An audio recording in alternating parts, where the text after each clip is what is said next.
नमस्कार विद्यार्थी मित्रांनो, मी अभिलाष वराडे एओनएस अकॅडमीच्या युट्यूब चॅनलवर पुन्हा तुम्हा सगळ्यांचे स्वागत करतोय.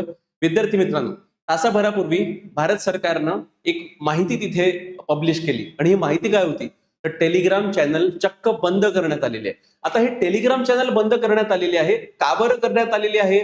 मग टेलिग्राम जर बंद झालं तर व्हॉट्सअप का बरं चालू आहे? म्हणजे याच विषयावर इथे आपण आज या व्हिडिओमध्ये बघणार आहे. हे बघा विद्यार्थी मित्रांनो, रीनीटच्या पार्श्वभूमीवर तुम्हाला सगळ्यांना माहित असेल की जो नीटचा पेपर 3 मे रोजी झाला होता तो पेपर फुटला होता आणि त्या पेपर फुटण्यामागे सर्वात मोठं कारण जे होतं ते टेलिग्राम ऍप होतं. म्हणजे टेलिग्राम ऍपचा वापर करून तिथं पेपर फोडण्यात आलेले होते आणि म्हणून आता एनटीएनं, नॅशनल टेस्टिंग एजन्सीनं सरकारला पहिलेच विनंती केली की तुम्ही काय करा, या टेलिग्राम ऍपवर बंदी घाला किंवा त्यांना रिक्वेस्ट करा हे फीचर बंद करायचे.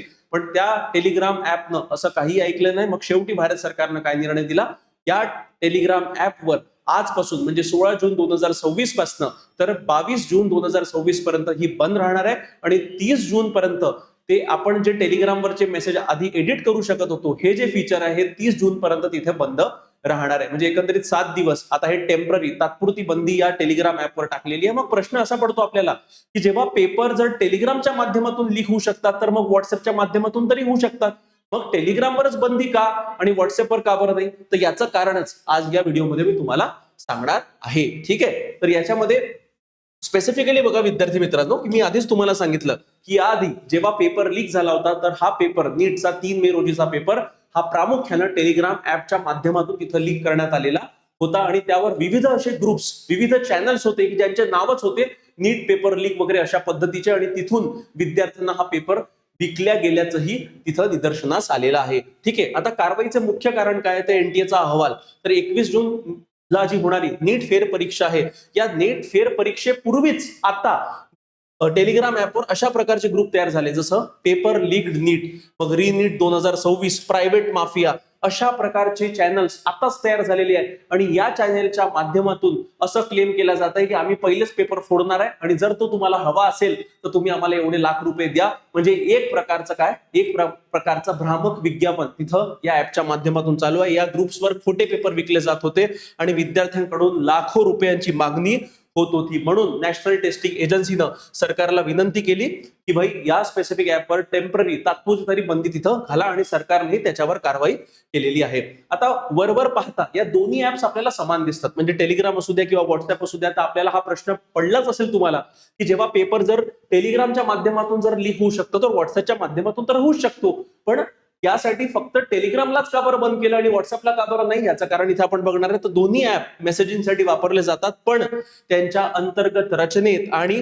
प्रायव्हसी मॉडेलमध्ये जमीन आसमानचा फरक आहे, ज्यामुळेच एक ऍप घोटाळे बाजारांचे हत्यार बनले आणि ते ऍप कोणतं आहे विद्यार्थी मित्रांनो? ते ऍप आहे टेलिग्राम. म्हणजे टेलिग्रामचा वापर फक्त पेपर फोडायला होत नाही तर याचा वापर share market, stock market, cyber security fraud अशा विविध फ्रॉडसाठी या टेलिग्रामचा वापर तिथं केला जातो. आता कारण काय आहे हे समजून घेणं फार आवश्यक आहे. तर याच्यामध्ये सुरक्षा आणि निनावीपणा एक तांत्रिक जर आपण कंपॅरिझन केलं व्हॉट्सअपचं आणि टेलिग्रामचं तर तुम्हाला कळेल. आता ओळखीच्या बाबतीत जर तुम्हाला व्हॉट्सअपवर तिथं जर तुम्हाला कोणताही ग्रुप जॉईन करायचा असेल तर तुम्हाला तुमचा फोन नंबर आवश्यक असतो, म्हणजे तुम्ही तुमचा मोबाईल क्रमांक तिथे हाईड करू शकत नाही. पण जर तुम्हाला टेलिग्रामवर जर तुमचं अकाउंट खोलायचं असेल तर तुम्हाला मोबाईल नंबरची आवश्यकता नाही, तुम्ही साधं फक्त युजर नेमच्या आधारावर तुमचं अकाउंट बनवू शकता. त्यानंतर ग्रुपची मर्यादा, आता व्हॉट्सअपवर ग्रुपची मर्यादा आहे, म्हणजे लिमिटेड नंबर ऑफ जे मेंबर्स आहेत तेच त्या ग्रुपमध्ये जॉईन केले जाऊ शकतात, म्हणजे मर्यादित सदस्य संख्या असते. पण टेलिग्रामवर असं काही नाही, अमर्यादित सबस्क्रायबर्स तिथे असू शकतात. म्हणून तुम्हाला दिसतात की जेव्हाही आपण टेलिग्रामवर जातो 2 लाख, 3 लाख, 5 लाख एवढे सबस्क्रायबर तुम्हाला टेलिग्राम चॅनलवर दिसतात. त्यानंतर आता जर सिक्युरिटीज जर आपण बघायला गेलो तर WhatsApp end to end encryption provide करते. एन्क्रिप्शन म्हणजे काय, तर बेसिकली तुमचा मेसेज तुम्ही ज्याला पाठवलाय तोच वाचू शकतो आणि तुम्ही वाचू शकता, त्याच्या व्यतिरिक्त कंपनी वगैरे कोणीही तो मेसेज वाचू शकत नाही. पण अशा प्रकारचं end to end encryption Telegram provide तर करतं पण ते तुम्हाला मॅन्युअली सिलेक्ट करावं लागतं किंवा सिक्रेट चॅटचा पर्याय तुम्हाला वापरावा लागतो. म्हणजे तुम्ही जर साधे मेसेज तिथे पाठवले तर ते साधे मेसेज टेलिग्राम ऍप बघू शकते. ठीक आहे, त्यानंतर स्पेसिफिकली व्हॉट्सअपचे जे काही ग्रुप्स असतात किंवा चॅनल्स असतात व्हॉट्सअप यावर एआयच्या माध्यमातून नियंत्रण ठेवते. म्हणजे तिथे एआयचे चॅटबॉट्स असतात. ते एआयचे चॅटबॉट्स कोणत्याही व्यक्तीनं जर काही चुकीचा मेसेज तिथं पाठवला तर त्या व्यक्तीला तिथं बंद करतात किंवा तो ग्रुप देखील बंद करू शकतात. पण टेलिग्राम मध्ये असं काहीही फीचर नाहीये. म्हणजे यामध्ये जी सुरक्षा यंत्रणा आहे टेलिग्राम मध्ये ती अत्यंत कशी आहे, कमकुवत आहे विद्यार्थी मित्रांनो. म्हणजे एकंदरीत जर बघायला गेलं यामुळेच टेलिग्राम चॅनलवर बंदी घातली गेली आहे, पण व्हॉट्सअपवर बंदी नाही आहे. ठीक आहे. त्यानंतर बघा की टेलिग्राम ऍप जो आहे ना, एक प्रकारचे घोटाळेबाजांचं नंदनवन आहे. ठीक आहे. आता याच्यामध्ये काय आहे की टेलिग्रामवर फोन नंबर लपवून फक्त युजर नेम वरून खाते उघडता येतं. म्हणजे फोन नंबर, पण तुम्हाला जर व्हॉट्सअपवर जर अकाउंट खोलायचं असेल तर तुमचा मोबाईल नंबर तुम्हाला टाकावा लागतो. परिणामी ऍडमिनची खरी ओळख गुप्त राहते आणि ते लाखोंच्या संख्येत अमर्याद लोकांना मेसेज पाठवू शकतात. म्हणून विद्यार्थी मित्रांनो, जे पेपर लीक झाले तर ते कोणत्या कोणत्या चॅनलच्या माध्यमातून लीक झाले, हे चॅनल तर ब्लॉक केले आहे, पण ते कोणत्या व्यक्तीनं त्या स्पेसिफिक चॅनलचे ऍडमिन कोण होते हे अजून देखील कळू शकलं नाही. आणि हा सर्वात मोठा लॅक पुन्हा टेलिग्राम चॅनलचा आहे. ठीक आहे. जसं एका संशोधनानुसार टेलिग्रामवरील 339 सायबर गुन्हेगारी चॅनल्सचे 23.8 दशलक्ष म्हणजे जवळपास 2.3 कोटीपेक्षा जास्त फॉलोअर्स होते. म्हणजे हे पूर्ण जे चॅनल्स आहे हे अशा प्रकारे तिथे स्कॅम होतो. आता पुढचा मुद्दा असा आहे की जे टेलिग्राम ऍपवर बंदी घातलेली आहे ती कधी आहे, 22 तारखेपर्यंत आहे. पण टेलिग्राम चॅनलमध्ये अजून एक फीचर आहे की ज्यामध्ये तुम्ही जुने जे मेसेज आहे ते एडिट करून टाइम तसाच राहतो. तर हे फीचर 30 जून पर्यंत बंद ठेवण्यात आलेलं आहे. आता हे का बरं, बघा इथे आता एक उदाहरण मी दिलेलं आहे की फेक प्रूफ एडिट फीचरचा भयानक गैरवापर कसा व्हायचा. सपोज आता मी सकाळी 10 वाजता हा गुड मॉर्निंगचा मेसेज पाठवला. ठीक आहे. तर हा गुड मॉर्निंगचा सकाळचा 10चा मेसेज मी रात्री किंवा दुसऱ्या दिवशी सुद्धा एडिट करू शकतो. आणि हा एडिट करून इथे नीट पेपर टाकला जायचा आणि वेळ काय राहायचा, तो जुनाच वेळ, 2 दिवसाआधीचा, 1 महिना आधीचा वेळ राहायचा. आणि अशा माध्यमातून फसवेगिरी व्हायची की बघा पेपर लीक झाला आहे. पेपर लीक व्हायचा नाही, पण अशा पद्धतीनं त्याचा गैरवापर होऊ शकतो. ठीक आहे. आधी एक साधा मेसेज पाठवणे, पेपर झाल्यावर जुना मेसेज एडिट करणे आणि मेसेज बदलून तिथे लीक झालेला पीडीएफ टाकणे, पण जुनीच वेळ तशीच राहणे. आणि म्हणून एनटीएने काय, भारत सरकारनं एनटीएच्या तक्रारीनंतर हे एडिटचे फीचर 30 जून पर्यंत इथं बंद ठेवलेले आहे. म्हणजे याचा देखील गैरवापर व्हायचा. त्यानंतर अजून प्रॉब्लेम काय आहे टेलिग्राम ऍप सोबत, तुम्हाला सगळ्यांना माहित आहे की टेलिग्राम ऍपच्या माध्यमातून मोठ्या प्रमाणावर जे पायरेटेड मूव्हीज आहेत त्या तिथे लीक केल्या जातात. त्यासोबतच हे जो नीटचा पेपर लीक झाला होता 3 मेचा, याचे पीडीएफ सुद्धा या टेलिग्रामच्या ऍपच्या माध्यमातून तिथे पसरवले गेले. त्याचं कारण असं आहे की या ऍपच्या माध्यमातून तुम्ही 2 GB पर्यंतचा डेटा, अनकॉम्प्रेस डेटा तुम्ही कोणालाही पाठवू शकता.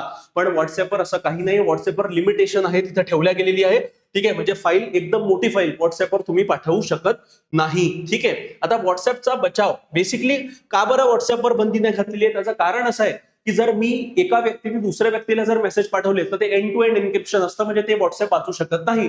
पण जर कोणतं व्हॉट्सअपवर ग्रुप बनवला, कोणी चॅनल बनवलं आणि तिथे जर जे मेसेज पडत आहे त्या मेसेजवर एआयचा, व्हॉट्सअपचा जो एआय मेटा आहे, एआय पॉलिसिंग जी आहे ती तिथे काम करते.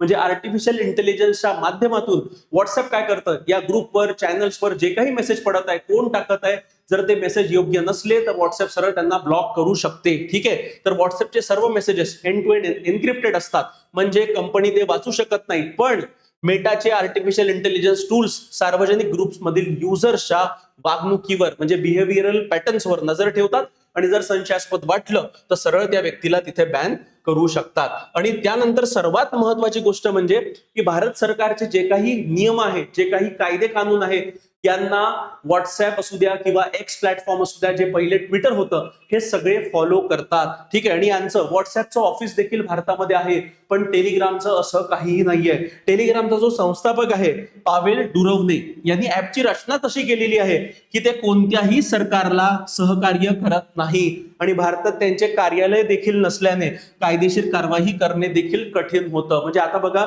इव्हन टेलिग्राम चॅनल बंद जरी केलं असलं तरी व्हीपीएन ऍपच्या माध्यमातून तुम्ही टेलिग्राम चॅनल वापरू शकता. म्हणजे अशा प्रकारचा हा प्रॉब्लेम टेलिग्राम चॅनल सोबत आहे. म्हणून एकंदरीत आपण म्हणू शकतो की व्हॉट्सअपवर बंदी न घालता सरकारनं फक्त काय केलंय, टेलिग्राम चॅनलवरच तिथं सध्या परिस्थितीत बंदी घातली आहे. कारण कोणत्याही प्रकारचं भारत सरकारचे जे काही नियमावली आहे त्यांचं पालन टेलिग्राम करत नाही. आणि याच्यामध्ये बघा, एकंदरीत हे काही जे चॅनल्स आता ब्लॉक केलेले आहेत हे काही आताचेच नाही आहे, तर तब्बल 2025 पासून 2026 पर्यंत मोठ्या प्रमाणावर तिथे टेलिग्रामवर असलेले विविध जे चॅनल्स होते, ज्याच्या माध्यमातून फेक न्यूज असू द्या किंवा खोटी बातमी, सायबर फ्रॉड तिथे केले जायचे, याच्यावर बंदी घातलेली आहे. टेलिग्रामने आता कारवाईचा वेग वाढवलाय, पण नीट सारख्या गंभीर परीक्षेत गैरवापर रोखण्यासाठी हे पावलं खूप उशिरा उचलल्या गेल्यात. आणि आता ऑलरेडी तिथे ग्रुप्स बनले होते की नीटचा पेपर आम्ही फोडलाय, तो तुम्हाला हवा असेल तर तुम्ही या ग्रुपला जॉईन करा, त्या ग्रुपला जॉईन करा. अशा प्रकारचे ग्रुप्स ऑलरेडी टेलिग्रामवर बनलेले होते. म्हणूनच एनटीएनं सरकारला विनंती केली की या ऍपवर तात्पुरत्या स्वरूपात बंदी घाला म्हणून. 16 जून पासून 22 जून पर्यंत या ऍपवर बंदी असणार आहे आणि त्याचं एडिटिंग फीचर हे 30 जून पर्यंत बंद असणार आहे. ठीक आहे, म्हणजे एकंदरीत अंतिम निष्कर्ष काय निघतो तर व्हॉट्सअप असू द्या किंवा ट्विटर असू द्या, हे जे प्लॅटफॉर्म आहे हे प्रायव्हसी आणि एआय सिक्युरिटीज यांच्या समतोल तसेच कायदेशीर निर्देशांचे वेळेवर पालन केल्यामुळे हे सुरक्षित ऍप्स आहेत. पण टेलिग्रामचं जर आपण बघितलं तर हे पूर्णपणे अनियंत्रित व्यासपीठ आहे. अमर्याद स्वातंत्र्य याला आणि पूर्ण निनावीपणा याच्यामध्ये असतो. यामुळेच ते सायबर गुन्हेगार आणि पेपर लीक करण्यासाठी काय एक सुरक्षित माध्यम तिथं बनलेले आहे. म्हणून जास्त करून घोटाळे टेलिग्रामच्या माध्यमातून तिथं होतात विद्यार्थी मित्रांनो. म्हणूनच टेलिग्रामवर बंदी सरकारनं घातली आहे, पण व्हॉट्सअपवर सध्या परिस्थितीत कोणत्याही स्वरूपाची बंदी तिथं घातलेली नाही आहे. हे या पूर्ण व्हिडिओमध्ये मी इथं सांगितलेलं आहे. तुमचं मत याच्यावर काय आहे? विद्यार्थ्यांचे नुकसान टाळण्यासाठी टेलिग्रामवर घातलेली बंदी योग्य होती का, की हा फक्त एक तात्पुरता उपाय आहे? यावर तुमचं मत काय आहे तुम्ही कमेंट सेक्शन मध्ये कळवा. तर या व्हिडिओमध्ये इतकंच विद्यार्थी मित्रांनो. तुम्हाला जर व्हिडिओ आवडला असेल तर व्हिडिओ लाईक करा, शेअर करा आणि चॅनलला सबस्क्राईब करायला विसरू नका. धन्यवाद.